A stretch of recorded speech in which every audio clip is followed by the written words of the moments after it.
ASECH. G100. Nada nos detiene.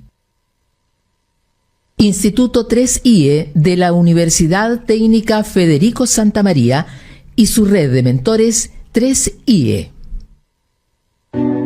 Siempre he soñado con que Arica sea una ciudad próspera, una ciudad pujante que brinde oportunidades para todos. Para ese emprendedor o emprendedora que sueña con transformar su idea en realidad. Para ese pequeño o mediano empresario que espera que esa realidad se transforme en una gran empresa. Con una ciudad que se desarrolle y crezca en el comercio, servicios, turismo e industrias. Pero también una ciudad que desarrolla innovaciones, que modifica las reglas del juego y que reinventa la forma de hacer las cosas. Una región empoderada que genera riqueza y crecimiento económico con personas que sientan pasión, entusiasmo y ese espíritu que necesitamos para darnos cuenta que ese camino está en nuestras manos. Soy Alexandro Bravo Bolino y te invito a compartir este espacio de aprendizaje en Región Emprendedora.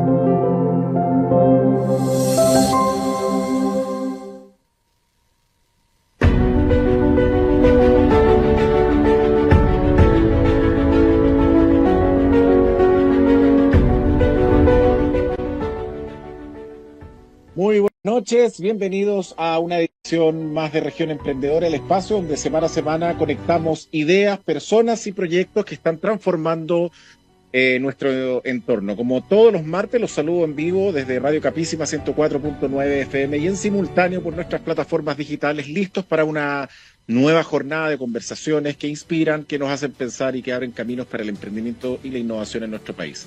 En el primer bloque nos acompaña Rolando Garrido, doctor en literatura, experto en negociación y presidente ejecutivo de INCIDES, el Instituto de Innovación Colaborativa y Diálogo Estratégico, y con él vamos a hablar sobre la inteligencia organizacional, un enfoque cada vez más necesario en tiempos de incertidumbre, donde la capacidad de una empresa para interpretar su entorno, alinear sus equipos y tomar decisiones estratégicas marca la diferencia entre sobrevivir y liderar. Y en el segundo bloque vamos a conversar con Tomás Arriagada, fundador de PropShops, un software diseñado especialmente para administrar y potenciar las ventas de las pymes en Chile. Una herramienta que nace desde la experiencia real del comercio y que busca facilitar la digitalización de miles de emprendedores y pymes que necesitan ordenar, crecer y obviamente vender más. Así que, como ya lo sabes, hoy vamos a hablar de estrategia, tecnología y emprendimiento con dos invitados que tienen mucho que decir y que seguramente te dejarán más de una idea dando vuelta. Así que, como siempre, tenemos un gran programa para los emprendedores y las pymes de Chile. Compartan esta transmisión, denle like, compartan, hagan preguntas y disfruten del programa de hoy que como siempre está lleno de aprendizaje. Agradecemos como siempre a nuestro auspiciador Arthur & Bernard, el primer management center en Latinoamérica, y a los partners del programa, al Instituto 3IE de la Universidad Técnica Federico Santa María y su red de mentores del 3IE, a la Asociación Chilena de Emprendedores ASECH, Mujeres Empresarias, el G100, y nada nos detiene para seguir potenciando el ecosistema de emprendimiento en Chile.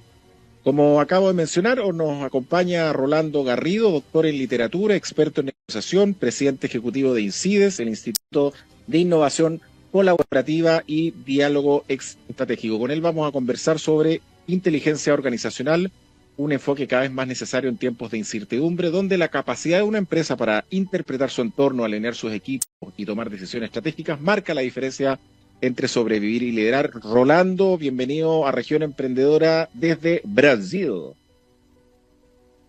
Boa noite, boa tarde para você. Sí, aquí estamos ya de noche, es decir, tenemos la misma hora con Chile, pero ya está digamos, de noche el paisaje. Entonces, gracias por la invitación y aquí disponible para tus preguntas.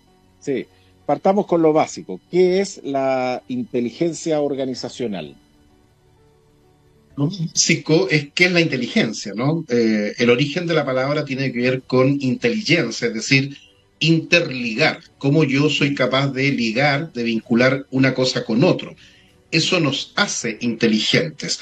La capacidad de vincular determinados tipos de factores que son diversos para producir con eso determinado tipo de información y con ello, digamos, tomar decisiones. En el caso específico de la inteligencia organizacional, tiene que ver con la capacidad de las personas en una organización de percibir, de comprender y de generar al mismo tiempo todo lo que tiene que ver con esos vínculos virtuosos que tienen las instituciones y las personas respecto de sus experiencias, sus conocimientos, aprendizajes, habilidades, prácticas y valores. Por lo tanto, al centro de un proceso de inteligencia organizacional están las personas, y son las personas las que pueden vincular sus experiencias con sus conocimientos. Sabemos que en una organización puede haber personas que no tengan un conocimiento avanzado por la formación profesional, posgrado, lo que tú quieras, y otras que tienen una valiosa experiencia. Por lo tanto, es cómo dialogan la experiencia con el conocimiento, los conocimientos con los aprendizajes, las habilidades que las personas tienen, y al mismo tiempo cómo las ponen en práctica, y esa puesta en práctica tiene que ver con los valores de la organización y al mismo tiempo los valores que las personas sustentan. ¿Para qué? Para tomar decisiones situacionales y estratégicas. La inteligencia organizacional tiene que ver con decidir en un campo situacional y en un campo estratégico, y la forma en la cual esas decisiones afectan a la organización del punto de vista de su proceso de adaptabilidad. Porque toda organización que está inserta en un determinado campo va a sufrir o va a desarrollar cambios internos, y al mismo tiempo tiene que adaptarse a situaciones del entorno, ya sea del sistema en el cual está inserta la organización, si es una universidad, el sistema universitario, si es una empresa del rubro minero, el mundo minero, pero al mismo tiempo al entorno que tiene que ver con una cuestión mucho más amplia, que es el ecosistema donde participa esa organización. Por lo tanto, en términos simples, esa capacidad que tienen las personas, las empresas, las organizaciones no tienen que ver con las máquinas, con los escritorios, las oficinas, tienen que ver con las personas, y lo que importa a las personas, como decía, son sus experiencias, conocimientos, aprendizajes, habilidades, prácticas y valores que se conjugan, que se interrelacionan, y eso produce inteligencia organizacional. ¿Existe, Rolando, alguna diferencia con la inteligencia institucional o es lo mismo? La inteligencia institucional está dentro de la inteligencia organizacional. Por inteligencia institucional, desde el punto de vista más académico, se entiende cómo se procesan los datos en una organización, ¿sí? Por lo tanto, el procesamiento de datos te lleva a obtener información útil, y esa información útil puede mejorar procesos dentro de la organización, también para la toma de decisiones. Si tú tienes una situación, por ejemplo, de conflicto, y tú puedes entender que estás viviendo un conflicto de intereses, eso es información. Es decir, sabes de qué se trata ese conflicto de intereses, o bien una situación problemática de carácter estructural.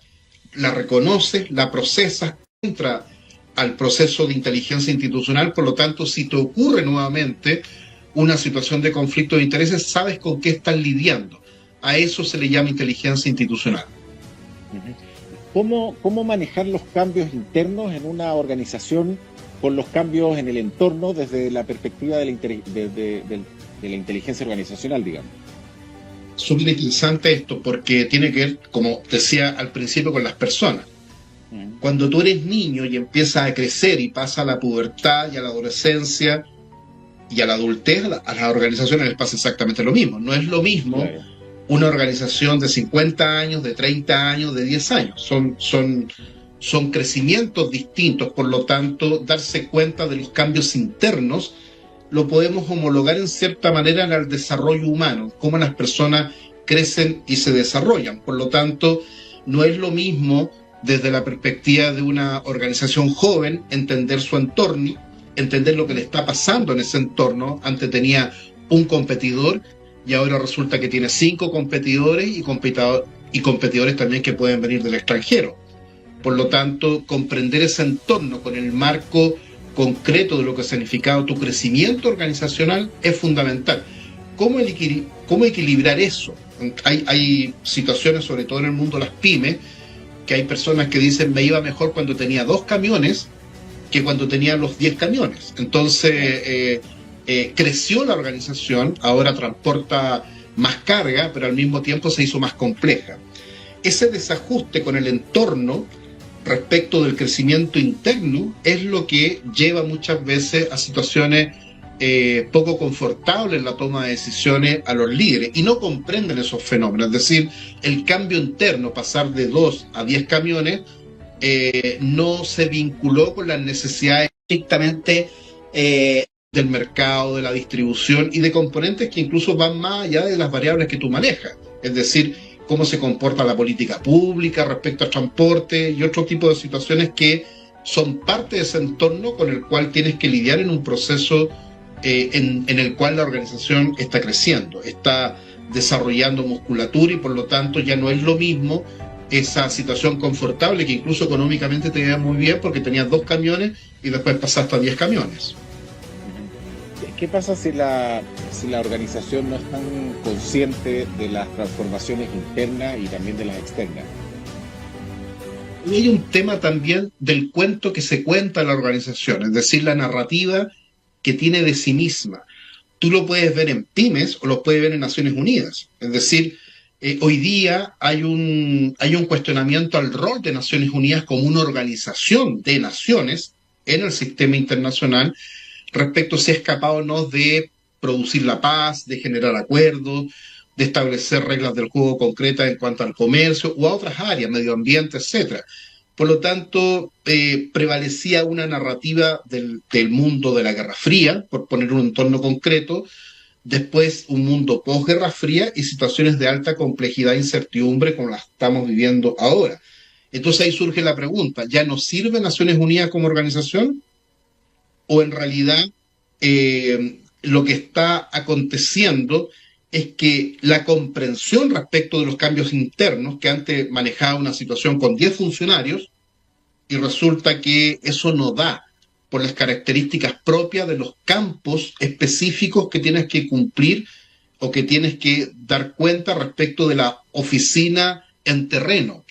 Entonces, si la decisión se sigue tomando en Ginebra o en Naciones Unidas, o en Nueva York, es distinto. Por lo tanto, ahí hay un tema de, en esa comprensión de ese fenómeno, es cuál es la situación actual, nuestras propias trayectorias y cuáles son las tendencias que van a ocurrir hacia el futuro respecto de lo que van a ser mis requerimientos. La matriz de complejidad explica eso perfectamente, porque en el vértice, digamos, vertical, aumentan los requerimientos, ¿sí? Tienes más requerimientos que antes en los entornos internos y externos, y resulta que las tecnologías, la vara horizontal, ya no dan cuenta, digamos, de esos niveles de complejidad. Por lo tanto, se produce una situación en la cual lo que antes te servía, hoy día no rinde, no da cuenta porque se requieren otro tipo de tecnologías, otro tipo de diseños institucionales incluso para poder producir respuestas que sean acorde a las necesidades concretas del momento. Al parecer la adaptabilidad o la capacidad de adaptarse es fundamental en una organización inteligente y así el entorno, el contexto lo está exigiendo. Entonces, ¿es solo un tema de gestionar bien los procesos de adaptabilidad? Ahí lo interesante es la palabra gestión. O sea, la pregunta es, desde el punto de vista organizacional, ¿la gestión lo es todo? Es decir, el hacer es lo que te asegura efectivamente ese proceso de adaptabilidad, porque cuando tú adaptas algo, también eso tiene una forma, es decir, un diseño. Y por lo tanto, un proceso de adaptabilidad también requiere de pensamiento de diseño, de una concepción del diseño respecto del tamaño de la situación para cuadrar el círculo. No es solamente un tema de gestión, vamos a hacer algo para cuadrar el círculo, es decir, la comprensión, digamos, más concreta es decir, qué tipo de diseño, de mentalidad de diseño, de capacidad de análisis situacional estratégico se requiere para esa gestión, de esa adaptabilidad. Te lo pongo en ejemplo futbolístico, a propósito de que a nosotros nos gusta el fútbol. Es decir, cuando un jugador extranjero, un jugador chileno va a jugar al extranjero, pongamos el caso conocido de Iván Zamorano, le dicen en el Real Madrid que es el 5º extranjero, ¿cierto? Él tiene que adaptarse a esa situación. Y la inteligencia deportiva de Zamorano lo lleva a rendir a un nivel superlativo porque sabe que para dejar de ser el 5º extranjero tiene que entrenar más, esforzarse más, no es lo mismo cuando jugaba en el Sevilla. Entonces, esa adaptabilidad pasa a ser fundamental. Lo mismo cuando pasó de el fútbol chileno al fútbol suizo y del fútbol suizo al español y al italiano. Por lo tanto, son procesos de adaptabilidad, entre otras cosas, en las personas, de adaptabilidad intercultural. Como yo no solamente soy capaz de comprender el idioma en el cual estoy desarrollándome profesionalmente o una organización, no es lo mismo, vamos a ir a Japón a vender salmones o vamos a ir a vender cereza a China. Por lo tanto, esos entornos requieren procesos de adaptabilidad temprana. Una palabra en el campo de la negociación puede estropear esa situación. Si tú en otro idioma se entiende mal lo que tú quieres decir, aunque ambos estén hablando en inglés, es complejo. Claro. Es muy complejo y puede decir, ¿sabe qué? Hasta acá nomás llegó el negocio. Por lo tanto, la adaptabilidad no solamente tiene que ver con tu capacidad de gestión, sino también con tu capacidad de adaptabilidad intercultural, de diseño, de análisis, de planificación, de evaluación. Son más habilidades las que concursan para poder comprender el fenómeno de la adaptabilidad, sea en el campo que sea, en el campo organizacional, por cierto, o sea, el tamaño de tu organización o las funciones o la gestión operacional de tu organización en un entorno distinto tiene que adaptarse, ya no es lo mismo. Sabemos en ese campo específico qué significó para países que tenían un ámbito de extrema pobreza altísima como China y su capacidad de adaptabilidad desde el punto de vista de conocer o reconocer en las tecnologías de Occidente aquellas herramientas que son propias, digamos, de esas tecnologías que podían dar un salto cualitativo o cuántico en esa realidad. Por lo tanto, esa adaptabilidad tiene que ver justamente con reconocer aquello que te sirve y dejar de hacer aquello que no te sirve. Exacto. Aquí nos hacen una pregunta que te la comparto. Dice, ¿la inteligencia organizacional se logra con mejores personas? Las mejores personas son un proceso, es decir, cómo nosotros nos convertimos en mejores personas. Claro. Yo entiendo el mejores personas como personas más preparadas, con mejores competencias, con más estudio, con más experiencia. Por supuesto. Ahí está la combinación de esos 6 elementos, Alexander. Experiencia es fundamental. No todo es conocimiento. Tú tienes que pasar por procesos de experiencia que te dicen, oye, si la llama se pone azul, eso va a explotar. Eso te lo da la experiencia, porque estuviste ahí y viste cuando la llama se puso azul que eso explotó. Por lo tanto, eso es experiencia que tal vez no estuvieron en los libros del ingeniero químico cuando estudió en la universidad a nivel de conocimiento. Pero al mismo tiempo son importantes esos aprendizajes que se dan entre experiencia y conocimiento para producir aprendizaje que te lleva a desarrollar el potencial de tus habilidades y ponerlas en práctica en función de tus valores. Porque en el campo organizacional los valores son fundamentales. Entonces, en ese sentido, no es lo mismo comprender la dinámica de un sistema respecto del comportamiento cultural de una otra organización que tiene determinados valores. Por ejemplo, la gente se saluda antes de comenzar a hablar de negocio, ¿no? Y se toman tiempo para saber quién eres tú. Por lo tanto, hay ciertas cuestiones que son axiológicas o de comportamiento que definen, obviamente, una mejor persona en ese proceso de apropiación de habilidades, conocimiento, experiencias que se tornan virtuosas para tomar las mejores decisiones. Mejores personas toman mejores decisiones. Claro. Y en ese sentido, ¿qué importancia le das al diálogo para cultivar, asegurar o fortalecer la inteligencia organizacional?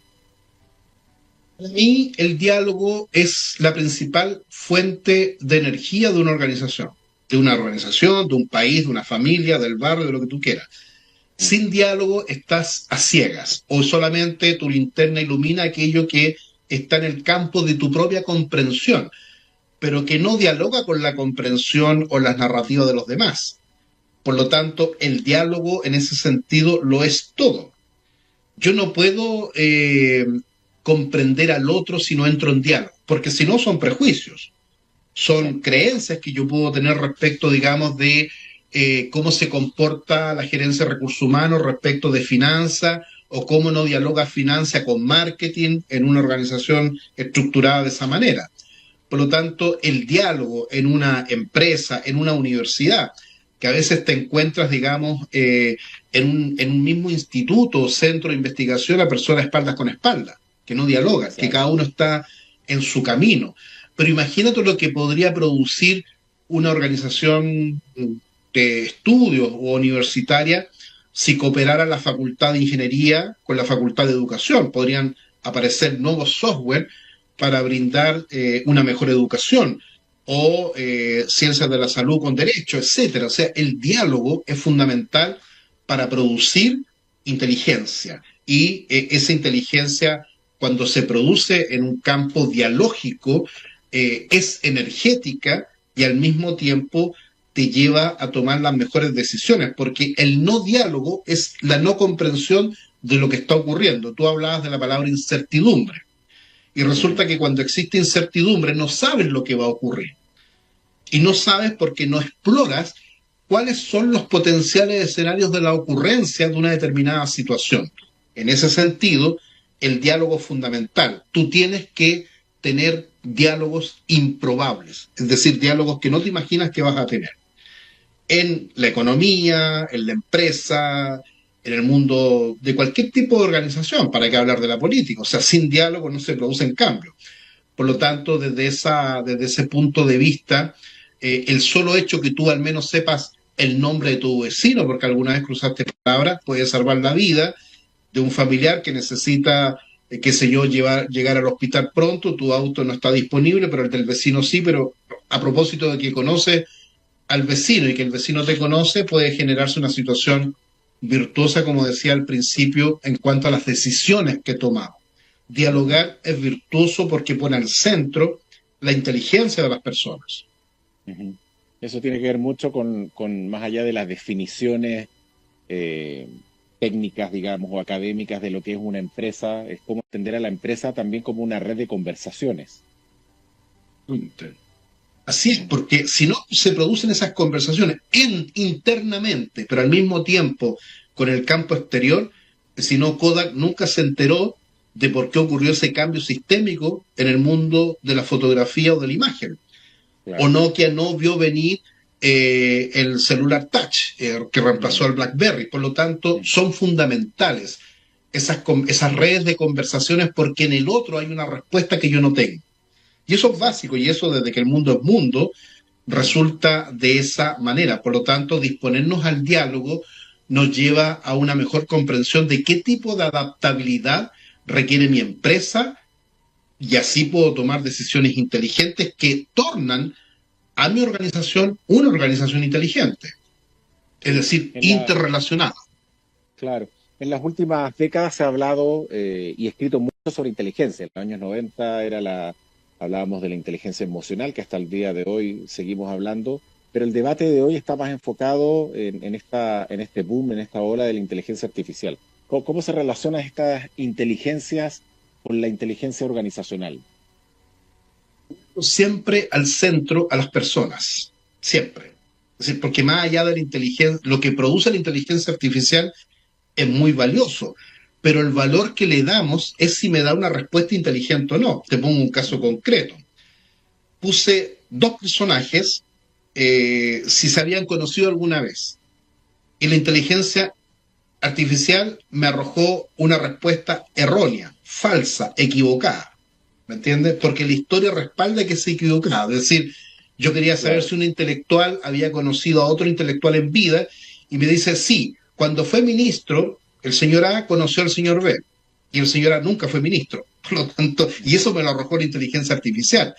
Por lo tanto, la capacidad humana de poder jugar, comprender la información y tomar decisiones respecto de aquello, te sirve para comprender que en el campo de lo emocional, en el campo de lo cognitivo, habilidad de observación, análisis, diseño, gestión, planificación, evaluación, en el campo de las habilidades sociales, trabajar en equipo, resolver problemas creativamente, comunicarse de manera eficiente, en el campo de las habilidades culturales, tu adaptabilidad, tu nivel de interrelación, etcétera, o de las habilidades psicológicas, focalizar la atención en algo, visualizar el futuro, son cuestiones fundamentales. O sea, estamos como seres humanos capacitados para el despliegue de esas habilidades de manera sinérgica. Por lo tanto, cómo se relaciona el uso de la inteligencia artificial con la noción de inteligencia emocional, es decir, de ser empático respecto de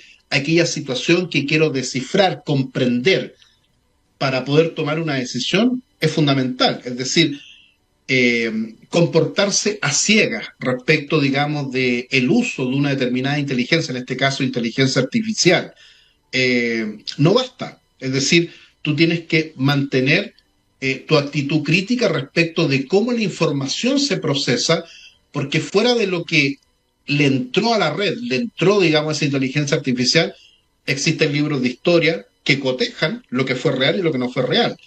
Por lo tanto, te pongo un caso bien concreto. ¿Tú sabes qué es el torio? No. Ya, yo te puedo decir, y después tú lo investigas, el torio es el futuro. Claro. El litio es un super 8 y el torio son 200 tortas catalinas, hablando de recursos energéticos. Uh-huh. Y eso lo cambia todo. Eso es información. Chile tiene torio según la Comisión Chilena de Energía Nuclear. Lo cambia todo, va a cambiar el transporte, todo. Entonces, cuando tú quieres visualizar escenarios respecto, digamos, de lo que viene, del tipo de tendencias que van a gobernar el mundo, de cómo un reactor de torio hace posible la navegación como ninguna otra fuente energética, lo que te estoy diciendo con esto es que la información está a la mano. La pregunta es si conocemos o no la riqueza de nuestro país. Hablamos mucho del litio, ¿cierto? Pero hablamos nada del torio porque no conocemos el torio. Es decir, nuestra linterna del conocimiento nos alumbra la palabra thorium, que es un elemento, digamos, de la tabla periódica, y ahí está la riqueza. Entonces podemos gastarnos mucha conversación respecto de qué se va a tratar el futuro, si más de inteligencia artificial o computación cuántica, y resulta que hay una palabrita, así como Thor, de los Avengers, digamos, que lo cambia todo. Por lo tanto, lo que te quiero decir con esto, Alexandro, y la comunidad que escucha, es que es muy importante que nos abramos al aprendizaje. En otras partes están ocurriendo cuestiones que ya existen, que son una realidad. Organizaciones más inteligentes porque entendieron que todo se trata de las personas. El desarrollo económico se trata de las personas. La innovación se trata de las personas. ¿Cómo dialogan los conocimientos, los saberes ancestrales de los pueblos originarios con la alta tecnología? También es un tema que se está desarrollando hoy día. O sea, los trajes espaciales de la NASA, en términos de la calidad del tejido, se resolvieron en África, digamos, con la industria textil africana. Por lo tanto, son cuestiones que tú podrías decir, ¿qué tiene que ver esto con esto otro? A propósito de que inteligencia, interligar, significa interrelacionar una cosa con otro. Bueno, estamos llamados a ser más inteligentes desde el punto de vista de la humildad que tenemos como personas para producir organizaciones que sean capaces de satisfacer los intereses de la humanidad y del entorno en el cual vive la humanidad, que es la naturaleza. Así es. Rolando Garrido, experto en negociación. Gracias, Rolando, por compartir con nosotros y nos vemos el próximo mes para abordar otro fascinante tema. Un abrazo, Alexandro, y que tenga una excelente conversación con Tomás, y un saludo a toda la comunidad que está escuchando. Gracias. Saludos desde Brasilia. De Brasilia. Vamos a una pausa y ya regresamos con el último bloque en Región Emprendedora. ¿Necesita tomar a lo menos 2 litros de agua diariamente? Cada vez que tomes agua, le das vida a tu cuerpo. Para comenzar o terminar el día, para cada una de las actividades que debes emprender, no da lo mismo qué agua tomes. Agua Fuente de Vida logra un proceso que permite alcanzar altos estándares de purificación y pH. Agua Fuente de Vida, rica, pura y saludable. Pídela al 582 49 65 58.